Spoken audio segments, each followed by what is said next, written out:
Absolutely. I guess I could say I got started on this path really young. The first time that I actually attempted suicide, I was 13 years old. And prior to that, I had a lot of struggles, both just in life and in upbringing, but also just mentally, not really understanding who I was and why I saw the world the way that I did. And that really was an impetus for how and why it's so important to me today to really not only use my story as a way to hopefully encourage others to share theirs, but of why I am so committed into shining a light on not just the mental health challenges, but what we can really do to live well if we have a mental illness, what our families can do, what we can do better to support our children. And so it's been a decades long journey. Like many people, and unfortunately, that wasn't the first time I attempted suicide. I struggled with mental health issues and challenges the bulk of my young adulthood life. And so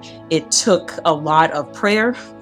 It took a lot of patience. It took a lot of me learning me, if that makes sense, and then really giving myself the permission that I needed to seek the help that was going to be right for me, to seek the supports that were going to be right for me. I like to tell people that this is an individual journey. Our wellness journey is individual, and our mental health wellness journey is even more kind of individual to us. And so it's not about following certain trends and going with the flow of what has worked for others, but really finding what's going to work for you, what's going to allow you to be the best version of you in this moment that you are in, because that changes. I'm who I am now today is not who I was 10 years ago, 5 years ago, and definitely not, almost 30 years ago in terms of being a teenager. And so I think there's power in the sharing of our journeys, because you'll find oftentimes that more people can say, wow, I've experienced the same thing, or wow, that happened to me, or wow, that was helpful that I saw someone come through what you came through.